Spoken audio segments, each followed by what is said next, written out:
जरी झाला स्वातंत्र्य देश तरी मराठवाडा निजामांचा प्रदेश. निजाम रजाकार धरुणी छाती, एक झाल्या विचारधारा, एक झाल्या जाती, एक झाल्या जाती.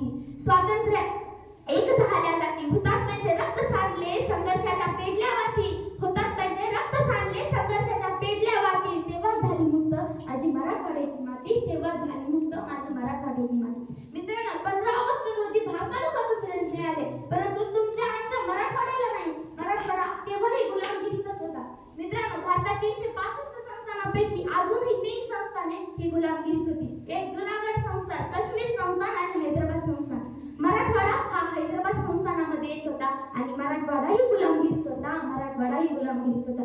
मराठवाड्यातील लोक म्हणायचे, अरे देश स्वतंत्र झालाय, देश स्वतंत्र झालाय, आम्हाला केव्हा स्वातंत्र्य मिळेल, आम्हाला केव्हा स्वातंत्र्य मिळेल. ते लोक आडत म्हणायचे, कधी संपेल आमची गुलामगिरी, कधी संपेल आमच्यावरचा अन्याय अत्याचार, कधी संपेल आमची गुलामगिरी, कधी संपेल आमच्यावरचा अन्याय अत्याचार, कधी मिळेल आम्हाला पारतंत्र्य स्वातंत्र्य, कधी मिळेल आम्हाला पारतंत्र्य स्वातंत्र्य.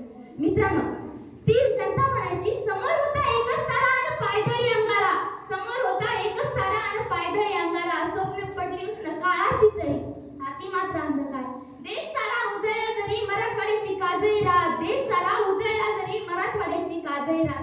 रण पेटले अग्नी ज्वाला सर्व दूर, रण पेटले अग्नी ज्वाला सर्व दूर. अंगार मना मनात झुगारू हा अंकुश, अंगार मना मनात झुगारू हा अंकुश. मुक्तीचा आक्रोश आमचा, स्वातंत्र्य आम्हाला पाहिजे, मुक्तीचा आक्रोश आमचा, स्वातंत्र्य आम्हाला पाहिजे, अशी जनता म्हणू लागली. जनतेचे फक्त एकच मागणं होतं की आम्हाला स्वतंत्र भारतात विलीन व्हायचे, आम्हालाही स्वतंत्र भारतात विलीन व्हायचे, आम्हाला पूर्ण स्वातंत्र्य पाहिजे. परंतु निजामाचा एकच अट्टा पूर्णपणे निश्चित होता. निजाम म्हणत होता, आपल्याला स्वतंत्र भारतात विलीन व्हायचं नाही, निजामाला स्वतंत्र भारतात विलीन व्हायचे नाही. मित्रांनो, अशी परिस्थिती आपल्या मराठवाड्याची झाली होती.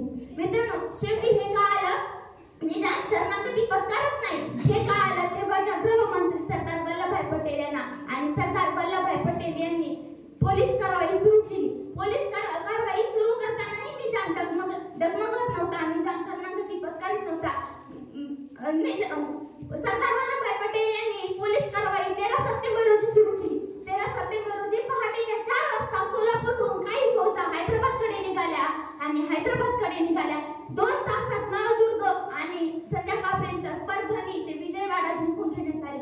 परभणी ते विजयवाडा जिंकून घेण्यात आल्यावर काही 40 गावच्या काही फौजेने दौलताबाद, बुलढाणा तर कन्नड काही फौजेने औरंगाबाद जिंकून घेतला आणि औरंगाबाद 15 सप्टेंबर रोजी आपल्या ताब्यात आला. भारताच्या दिगंबर या विमानतळावर भारतीय हजारे हल्ले झाले. आता निजाम चोहीकडूनही जाळ्यात अडकला. आता निजामाला पळायला जागा राहिली नाही. तेव्हा त्यांची निजामाचे प्रमुख कासी रजवी यांनी 17 सप्टेंबर रोजी शरणागती पत्करली आणि आपल्याला 17 सप्टेंबर रोजी मुक्त झाले. आणि हा आपला संग्राम बनला. त्यामुळे मराठवाडा मुक्ती संग्राम बनला आणि मराठवाडा मुक्त झाला. धन्यवाद.